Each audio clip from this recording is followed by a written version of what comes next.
This talk is based on a position paper I contributed to for Oxford University Press. There's a panel of experts, including Professor Diana Larson-Freeman, Professor Sarah Mercer, and Dr. Paul Driver.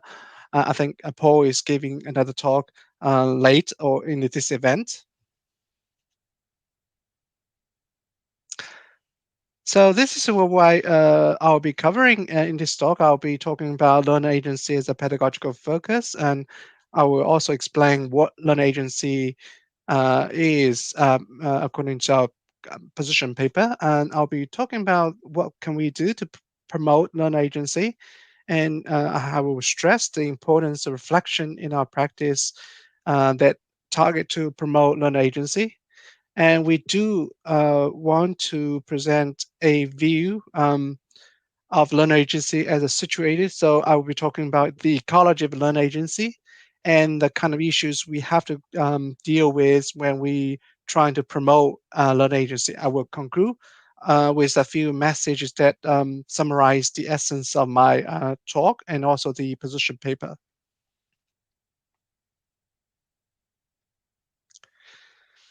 Um, I always have a broader view of what teachers should do. I know that language teaching is the main responsibility for language teachers, but I always believe that English language educator or all language educators, maybe all educators, are doing something much more than teaching the language or teaching the stuff we were supposed to teach.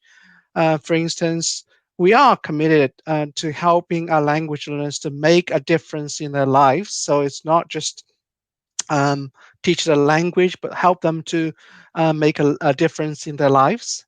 And we also committed to maximizing their potential and becoming lifelong learners. This means we are not only teaching language, but also teaching our language learners to become the kind of persons that they want to become.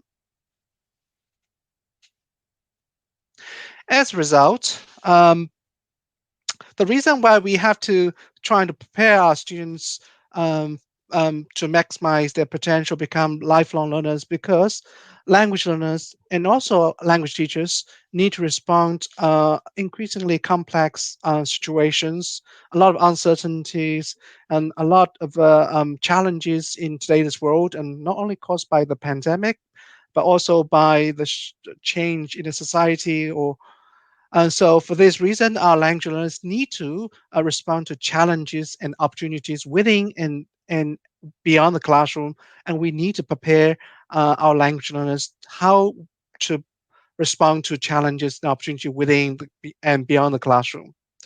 And also, we appreciate that our language learners, and of course, we language teachers ourselves, need to negotiate complex contextual process um, and we need to create enabling conditions for our language learners to pursue what they want to pursue. And for this reason, we argue in our position paper that development of agentic language learners should be considered as an educational goal. I believe that learners are subjects who can act rather than objects who are acted upon. They're not passive. They are actually should be able to create things for their life. And the other expert in the panel, Professor Sarah Mercer, believed that learners need to believe that they can make difference learning, and that's very important if we want our learners become lifelong learner. We want to help them to maximize their potential for life and seize or use all the opportunities beyond the classroom. And this does not mean that we language teachers should just say take a break and let students do whatever they want to do. In fact, language teachers play a very important role because we become enablers. We create kind of enabling conditions. According to Professor Diana Larson Freeman, Language teachers who promote learner agency recognize that do not only teach language, but they also teach learners. We want our learners to become agentic language learners or the kind of lifelong learners. And we not only just teach language, but also we are fostering the kind of capacity that will help them to deal with increasingly complex challenges, uncertainty beyond the classroom, and they need to learn and to need to adapt, and they need the kind of the thing we talk about agency in the process. So what do we mean by agency? Um, Agency has a lot of meanings, and if you talk to philosophers or sociologists, they will give you very complex definitions or theorization of agency. We present, well, let's just put things in a much more accessible, simple manner. We define agency as learners' feelings of ownership, a sense of control over learning. This feeling ownership and a sense of control over learning can be well found, or can be operationalized in terms of their beliefs and their attitudes or their awareness or their behaviors or their emotional process or emotional responses to the learning situation or their cognitive process or responses in the learning process. S- For this reason, the so-called the agentic language learner may have the following characteristics, and they will take initiative, and they not really sit passively. They are actively they involved in the learning process. They will seize opportunities for learning or for development. Um, but they not only just seize opportunities, but they also create opportunities using the resources or affordances, a notion I'll be talking about later in a given context. And they're willing to take risks.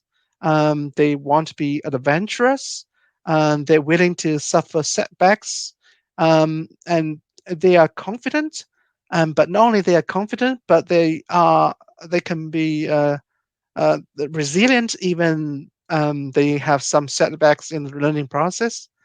They can adapt themselves to the emerging learning situations, but they can also persevere in their efforts, in their pursuit of learning goals. And they have a growth mindset. They know they can learn things. They're happy to invest efforts in learning new things, learning new skills. And they're not just happy or satisfied what they have, and they are constantly trying to improve themselves. So this is what we call agent language learner. This is the kind of agent learn language learners we want to foster, develop, through our educational efforts.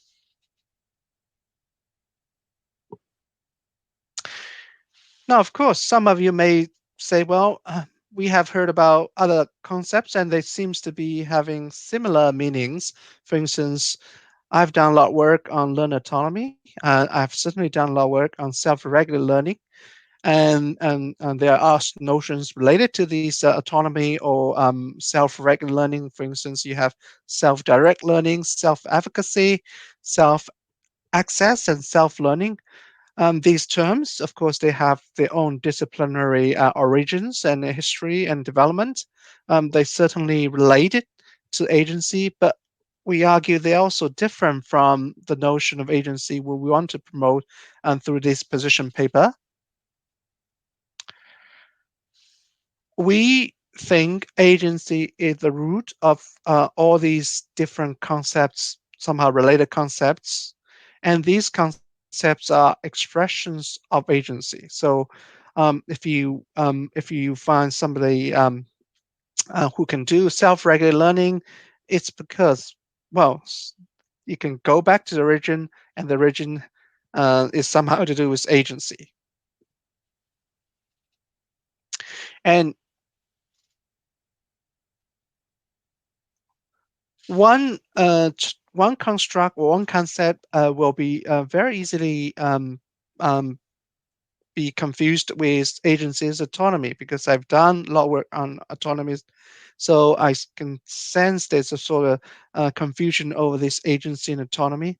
Let's say, well, agency is a multi-dimensional because agency is a much more holistic concept. It involves, as I just showed, in terms of the characteristics of agentic language learner, and that involves things like emotions, cognition, behavior, beliefs, attitudes, and other psychological attributes like resilient. And it's also interpersonal environmental because agency is somehow um, well developed through interaction with the context or with the community. Autonomy has a lot of emphasis on individual, on the self itself. Um, An agency relates to what we call a socially connected learner. A learner in a social context is constantly in interaction with the social conditions, with other people, with resources, with physical conditions, rather than just the folks autonomy has the focus on individual, the self. And we also want to highlight or stress Um, agency is invited. It's not something we can impose on our language learners. Um, it's something inside their language learners, but it's somehow also nurtured in relations with others through interaction with other individuals, key stakeholders, for instance, like parents, teachers, other peers, other language learners, or even principals. And so it's nurtured in in a complex ecological context rather than someone you can impose the idea of agency upon language learners.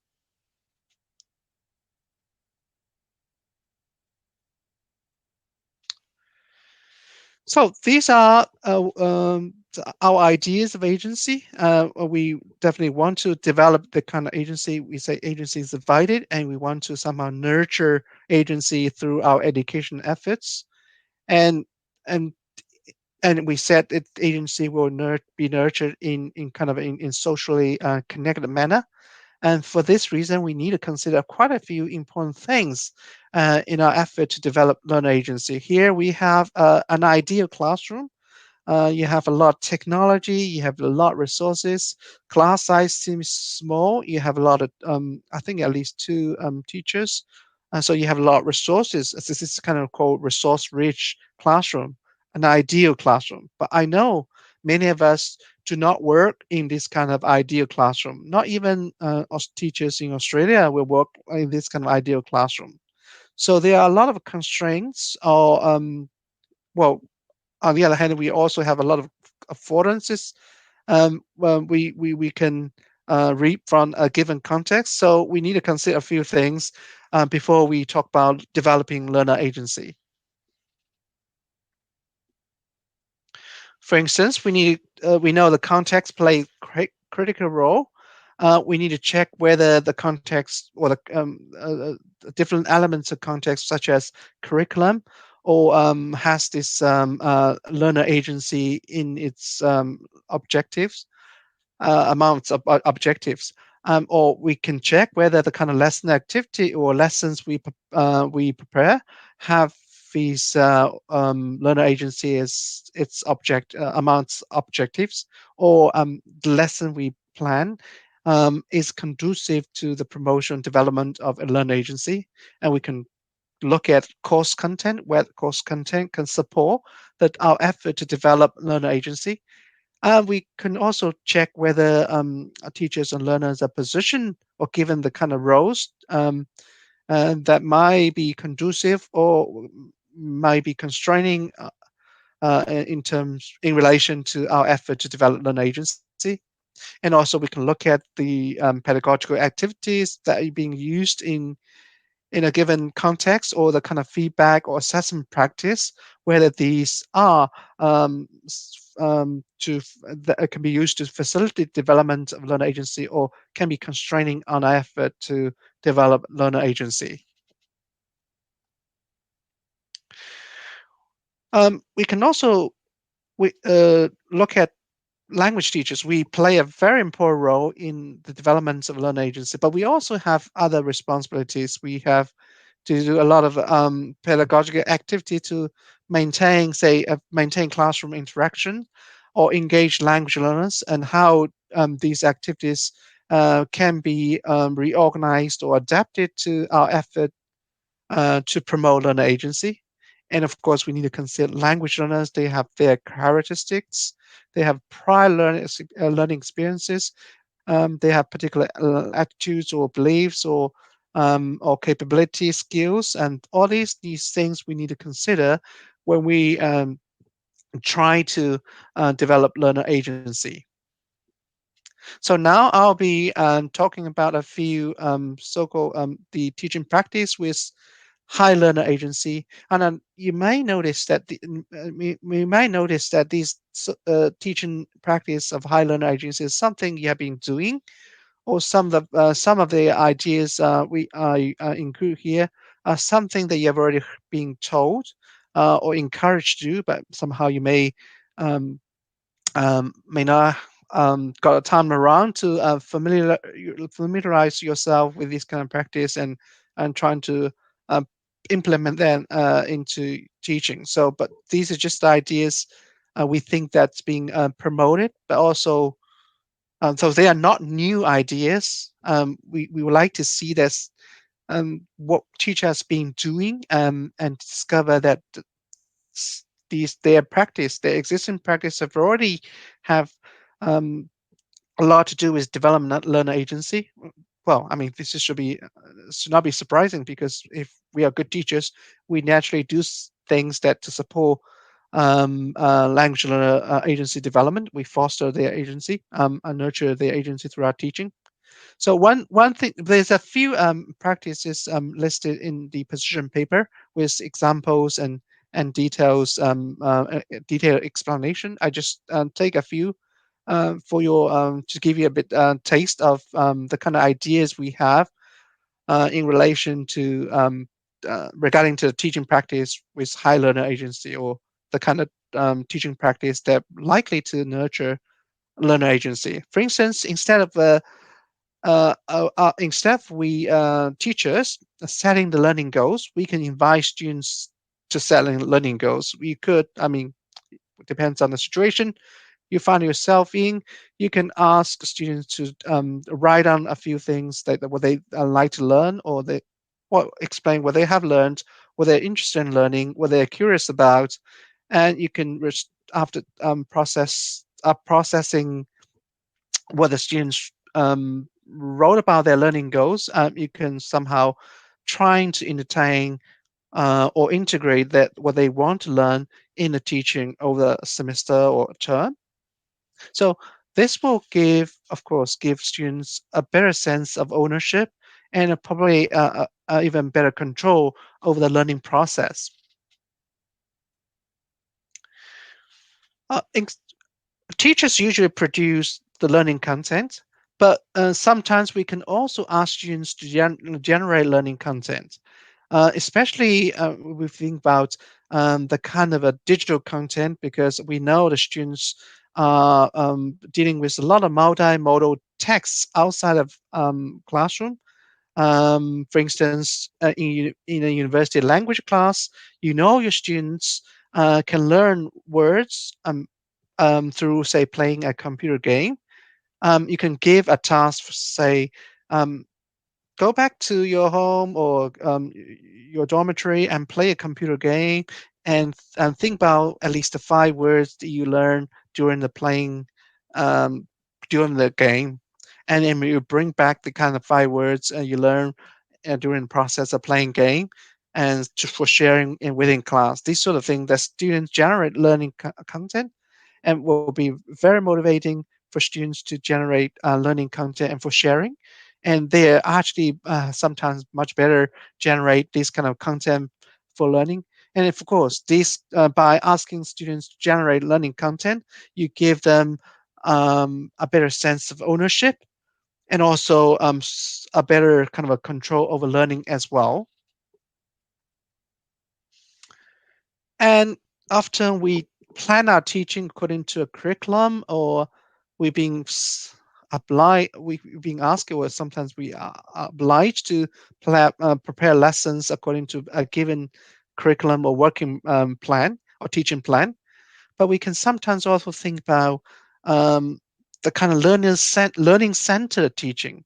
That could be something we have been doing. For instance, we start the class by asking the students what they have learned, and by then building on what they have learned, what they are capable of doing, and figure out what they need to achieve or what they need to learn, what they are interested in learning, and using the lesson time to fill in the gap between what they have learned and um, and what they need to learn, what they're interested in learn. So it's learning centered teaching, much more responding to um, what students need to achieve and interested in learning. Oh, well, then to make sure our teaching responds to emergent learning situations. For instance, when we see a student making a mistake, sometimes we think students making a mistake is a sort of a disaster moment because that tells us that we haven't managed to um, pass on particular knowledge to students. But a student's mistake could be a teachable moment, a great opportunity for students to learn, and because by responding to a particular mistake, will be provide the kind of needed learning support to help students to learn what they need to learn. Or there's other situations that you can somehow you have a plan, but you don't follow your lesson plan rigidly.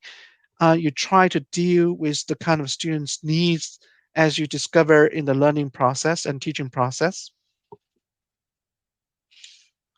Or you can think about using a language other than English in a principal manner, especially if you use the kind of language, just say there are languages that are students' first language. You're trying to encourage students to see their first language as resources in the learning process. Of course, this use of language other than English has to be used in a principal manner. So you show that how they can use their first language as resources strategically in the language learning process. This, of course, enable them um, and help them discover that they have some skills there. That will give them a better ownership of learning, even a better control of over learning process.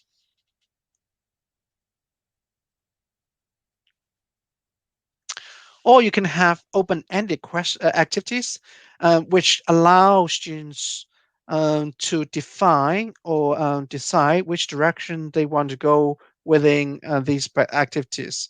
Again, this will give them some sense of control or ownership when they are able to decide um, what kind of outcomes they want to achieve by undertaking these particular activities. It's also important for us to encourage students to form learning communities because students can not only sort of support each other, they may also collective critical feedback from each other, which enables to or they form kind of a trustful social group, and they can reflect on some critical issues in relation to learning, and they can help each other to discover alternative ways of doing things, or critically reflect on what they believe about learning and discover the other approaches or other ways of doing things in the learning process. So critical um, learning communities are very critical in developing the so-called the collective agency that we want to foster. And collective agency, again, will be very important because it will create a kind of sustainable environment for students to develop their and grow their agency. And when we create these learning communities, teachers have an important role in this community as well, because teachers can work with learner and explore answers together to a particular question. And so students will feel supported by teachers in the process. That teachers also play an important role in fostering learners' capacity to deal with, say, unfamiliar situation. And of course, gradually, teachers withdraw their support, and learners become much more independent in the process. But nevertheless, teachers and learners explore the questions or answers together will enable students to have a better control over learning process. And I think this will be Paul's favorite idea, because I'm not sure whether he will be talking about feedback in relation to agency or not. But this is a very good idea. I think it's from Paul as well. When we give feedback, we not only just give feedback according to certain pre-established rubric or assessment criteria. We do the feedback, but we can ask students, say, well, what kind of feedback they would like to receive, in what ways, and how we could do to make feedback much better for them, much more useful for them as well. Now we know we have been giving feedback all the time, and we know that a lot of students don't really read our feedback carefully. I mean, it's really important for us to promote students' better engagement with feedback. So this kind of learner-driven feedback give them some say in the way we give feedback, in the manner we give feedback, um, by enhancing their ownership of the feedback process, or sense of control over a feedback process. We believe that it will enhance their engagement with feedback. So um, we can achieve what we want to achieve through giving feedback. And in the past, I think in most cases, students are much more interested in reading the grades rather than reading our comments. And of course, we can encourage students to become teachers. So to do this kind of reciprocal teaching, I believe students will learn more by teaching, by organizing learning activities for other students. Um, and of course, these ideas are not new. I mean, reciprocal teaching has been promoted as a idea to give students a sense of ownership, or better control of the learning process for years. And I don't think all the examples I present here are new ideas. You may have heard of them being mentioned by some teacher educators, or in your teacher education courses. Um, but now we want to persuade you to see that these activities can be used, and you should be using these activities a bit more, because it promotes learner agency and helps students develop or better learning agency. And learning agency is important because we want our students become kind of lifelong learner who can maximize their potential beyond their classroom.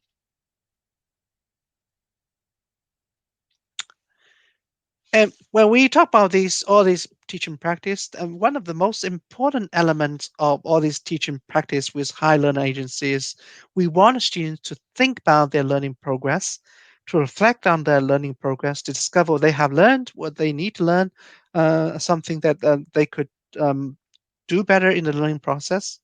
While we are encouraging our students to do more reflections, we also need to motivate ourselves to reflect on our teaching practice as well, because also need to develop our teacher agency as well.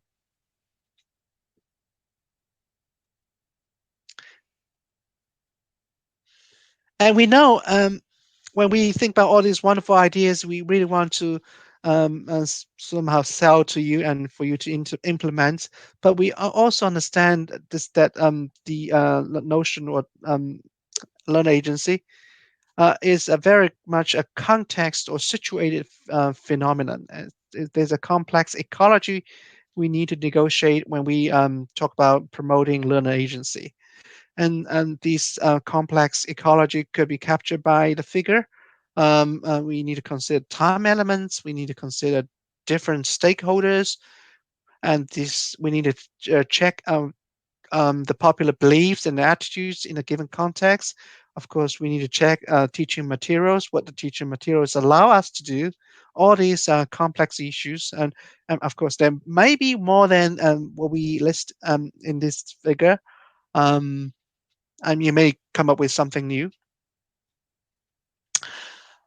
We know a variety of policy our stakeholders will somehow mediate our teaching. For instance, policymakers definitely they make policy, although we don't like their policy, but they still um, have a significant impact on teaching. And school leaders definitely have a very important role, and they create a kind of a working environment for us, and they create a room, and they can create a kind of school-based policy to encourage us to promote learner agency or not. And teacher educators have definitely an important role to play as well. We can provide a kind of teachers' professional developments opportunities so the teachers can be enabled to develop their agency or develop techniques and strategies they can use to promote learner agency. Parents have a very important role because they have increasingly a lot say in the schooling process and pedagogical process. And of course students, um, their characteristics or their attitudes will have a lot of implications for us when we're trying to say promote learner agency or to do anything else in the teaching process. And we know in the given ecology context there are different kind of beliefs and attitudes um, held by people who will have important roles in the process. And these beliefs and attitudes are not always conducive to the promotion learning agency, but some of them are very important for us to have or to promote. In order for us to promote learning agency, for instance, we need to ensure that all the learners have the kind of growth mindset and they believe they have the ability to learn and succeed. We need to build up the kind of mutually respectful relationship.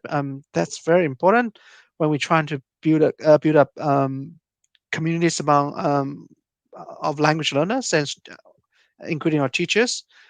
These mutually respectful relationship will be very important when the students are trying to support each other in our effort to promote learner agency. And we also need to value outside school learning. If we don't value outside school learning, we cannot achieve the kind of a positive synergy between formal learning within a school and the informal learning outside of school. Now, of course, we need a set of common principles in the class, and that will help us to build a positive collective agency for learners. For instance, let's have a common principle among students within the class. Say we love to put efforts in learning language. Let's agree to that. If we don't have this kind of common principle, there's no way for us to start talking about promoting learner agency, language learner agency. And teaching materials have a very important roles. We need to check whether teaching materials provide the kind of input or provide the kind of opportunities for us to have and create enabling conditions for us to develop learner agency. Um, Teachers will be somehow become mediated between materials and learners. And of course, we can encourage learners become active users of teaching materials. In particular, we also want them to become creators of materials, especially when we talk about digital materials. We know the learners are very much digital citizens, netizens, or these days they are much better at using digital materials than some of us, at least me. Whether the materials supports the kind of pedagogical innovations, for instance, the integration of multimodal learning resources in learning and teaching, or whether the materials kind of support the kind of activities uh, that promote and facilitate learning by inquiry. And if we don't have this kind of material, probably we need to somehow find or develop teaching materials that will help us in our effort to promote learner agency. And there's a very important concept called affordances. I mean, in a given ecology, there's also things there. And if a learner or language learners perceive something as learner opportunities, we call them affordances. Now, um, Paul has a very nice comparison between learner agency and a chess. Basically, a novice chess player will have the same kind of physical opportunity as it does a grandmaster. So successful, experienced language learners and novice language learners, they are going through similar kind of learning conditions. But what differ a successful language learner or grandmaster from a novice chess player is that the novice awareness of possible moves uh, is limited, at least at the very beginning. And gradually, um, the novice awareness of possible moves will improve. Now, how and why they improve, and that of course relate to our efforts, the kind of enabling conditions we create, or the kind of opportunities we create, help them, or the effort we put in how into helping our students to see, recognize that actually these resources are learning opportunities they can use for their learning effectively. And when we talk about promoting learning agencies, we do recognize there are quite a few significant challenges we need to deal with. We're not naive because we just not just throw out ideas. We know that teachers need to deal with a lot of significant challenges in a given context because agency happens or operationalizes itself in a complex ecology. We may have to deal with particular kind of a cultural social expectation. They may appear to be not really conducive or facilitative to the promotion of learner agency. We may need to deal with the issue of teacher development, and teachers need to be somehow shown how they can do it, and or given develop the kind of confidence they know how they do it, but they need to somehow develop the kind of confidence that they can do it. And we need to recognize that we have to deal with individual difference. Language learners, they have different learners of say of different ages. They have different needs, and they have different kind of experience. They have different knowledge of English that limits or that kind of decides what can we do with our language learners, and they may have different attitudes, and sometimes we have to deal with learner diversity within one classroom with all these different things, and different language learners with different kind of knowledge, experiences, capabilities, and so we have to respond to this kind of a complex situation where we have to deal with learner diversity. And of course, there are contextual conditions resources. Not all of us teach in ideal classrooms. There are constraints in relation to material resources or physical conditions. For instance, we have to teach large class size or deal with high stake tests. So we have some sort of possible solutions. So, for instance, relating to cultural and social expectations, we can engage students with popular beliefs and through reflections and help them to search for alternative beliefs and expectations. We want to promote a variety of strategies to help teachers develop competence. For instance, you can have teacher-led inquiry groups, action research, and or ideas like exploratory practice. And we can develop tailor-made or appropriate practice for different students to cater to their differences. And we can say in response to constrained conditions like the big class, we can try to divide big class into smaller groups and see whether technology can be used effectively to promote interaction. And we also need to be aware that students with high learner agency, they can also do well in high stake tests. So there's no really the goal to achieve promote learner agency and achieve good grades in high stake tests. They're not contradictory to each other. Okay, now having said all this, I want to summarize my talk with four important messages. The first message to do is our pedagogical goal. We want achieve through our teaching, develop this kind of learners with a sense of their own agency, because they are more likely to be engaged, invest in their language learning. That's something we want to achieve through language teaching. And the second message is for language teachers. Well, we not really saying that now by talking about promoting learner agency, we can just take a break and let students do their own things. In order to promote learner agency, we have a central role in facilitating the development of learner agency, because we can provide opportunities for students to exercise and enhance their agency. Remember, the growth from novice chess player to grandmaster. They need opportunity to exercise. They need opportunity to reflect on their learning process so they can enhance their agency. They need opportunity to have a sense of ownership, and we can create these opportunities. We can create these enabling conditions. We play an essential role. The third message is for different stakeholders involved in education. Learner agency does not reside solely in the learner.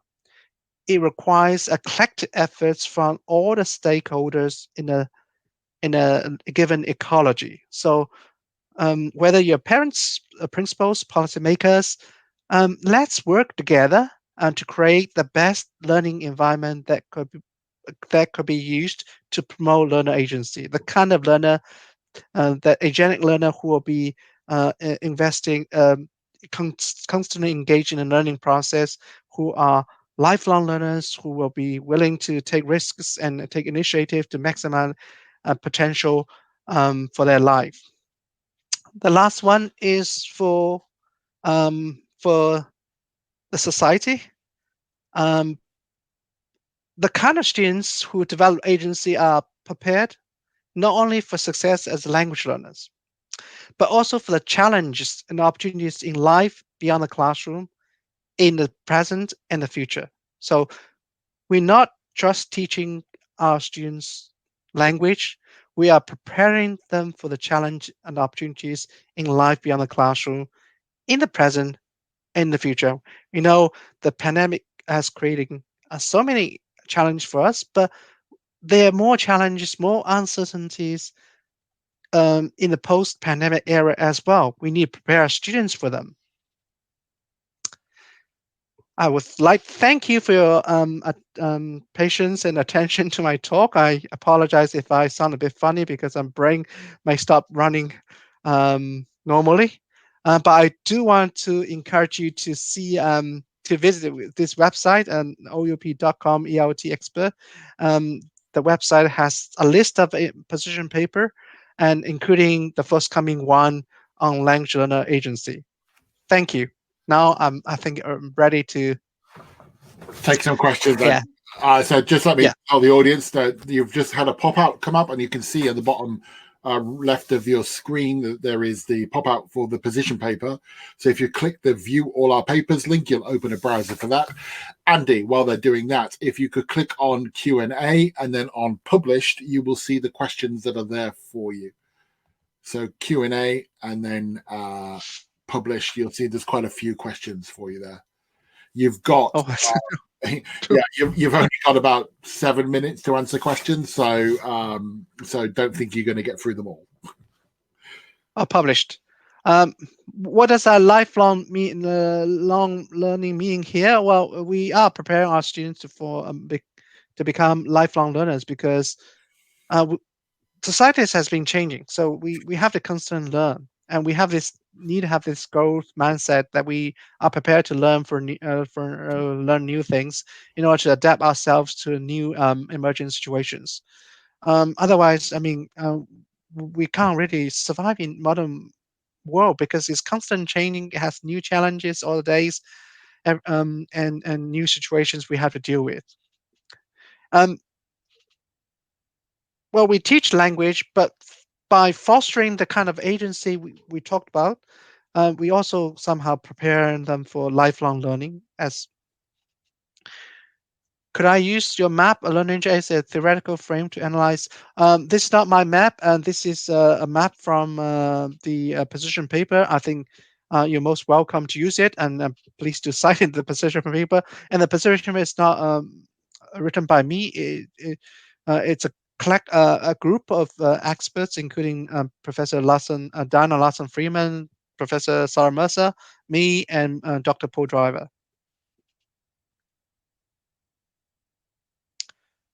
Um, yeah, Andre.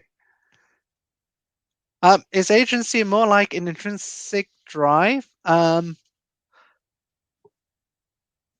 n- not really. It's definitely associated with intrinsic drive, but it covers more than intrinsic drive because it could to do with emotions, it could to do with say cognition, it also to do with kind of intrinsic drive you talked about.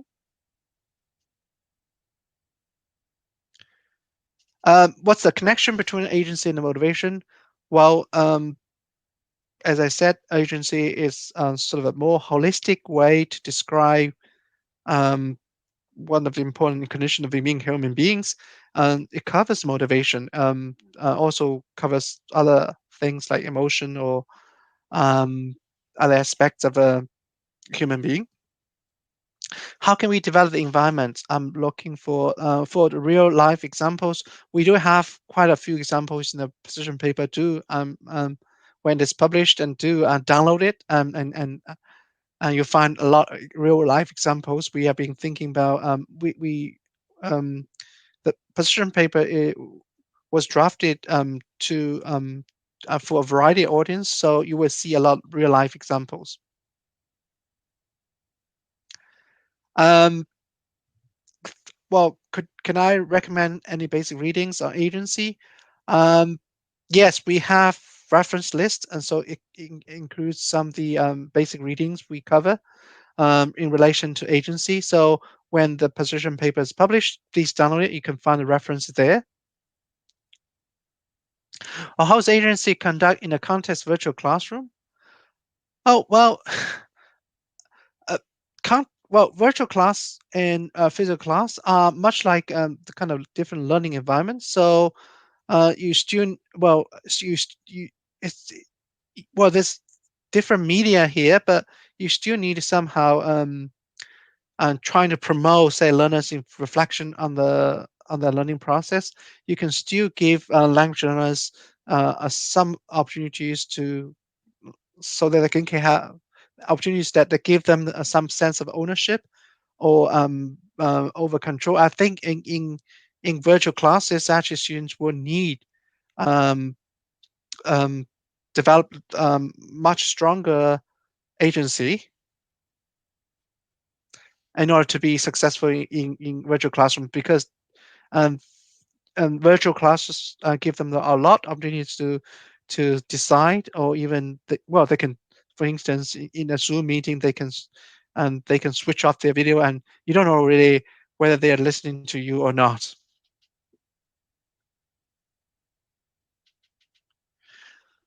um, I I don't have better learning outcomes through learner agency. It depends on how you define learning outcomes. If you talk about learning outcomes in terms of grades, we need to do studies. But in most cases, you'll find good examiners, takers, good exam takers, or those um, who can do well in exams. They all turn out to be quite agentic themselves because they have to do a lot in when they prepare for examinations. But there are also important learning outcomes like the kind of learning outcomes I start with, like that learners who believe they can make a difference to their learning and in their lives, and they are willing to become lifelong learners. They are willing to take initiative. They're willing to take risk and resilient. And these are very important learning outcomes as well. Yes, I think so. Definitely, agency can be used to develop learner creativity.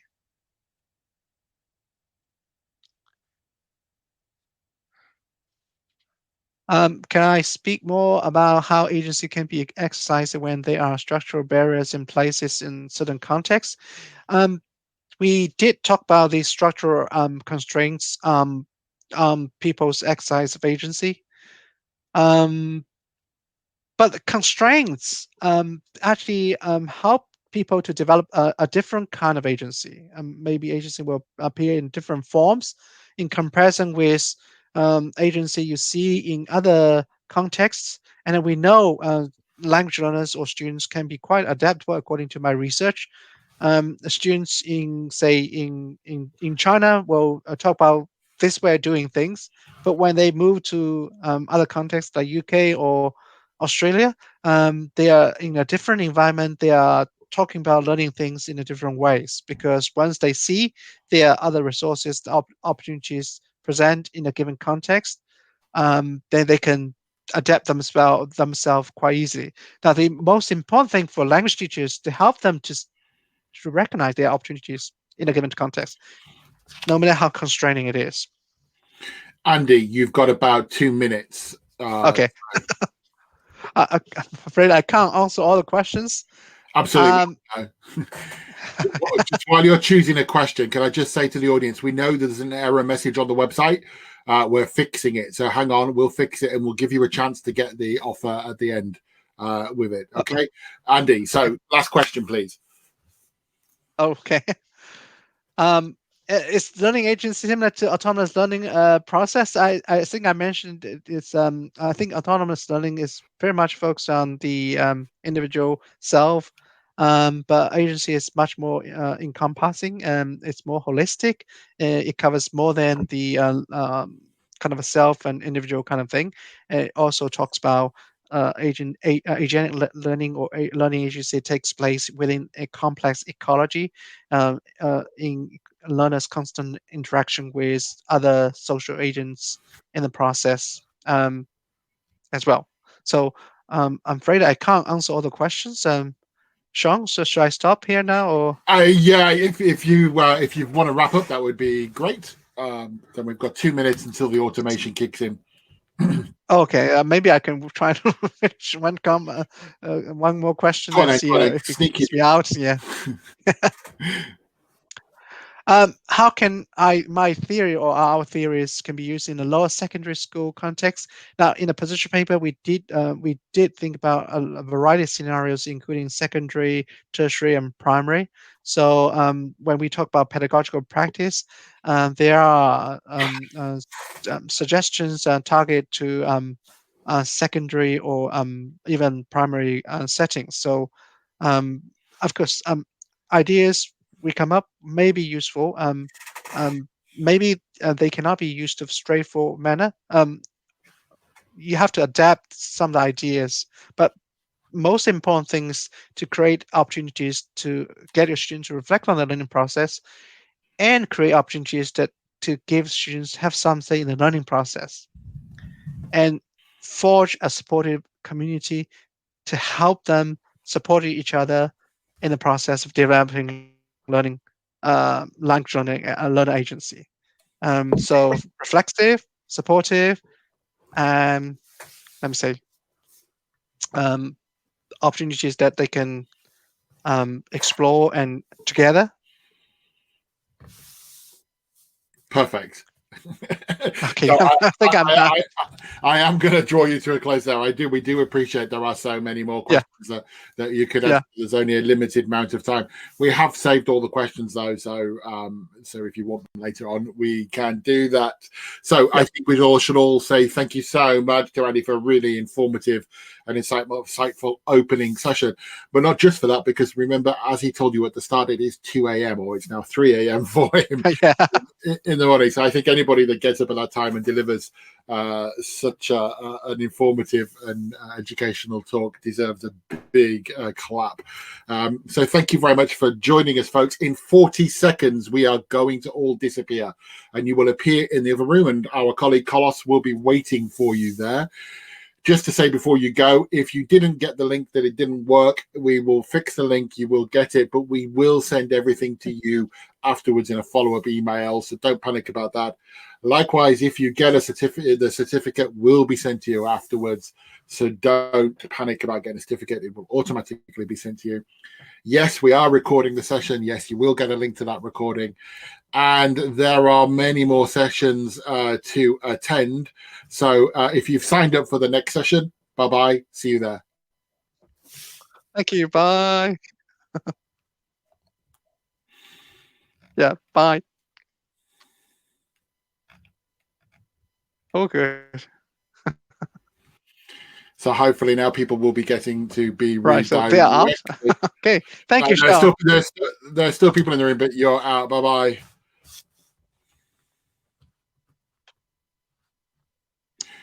And there we go.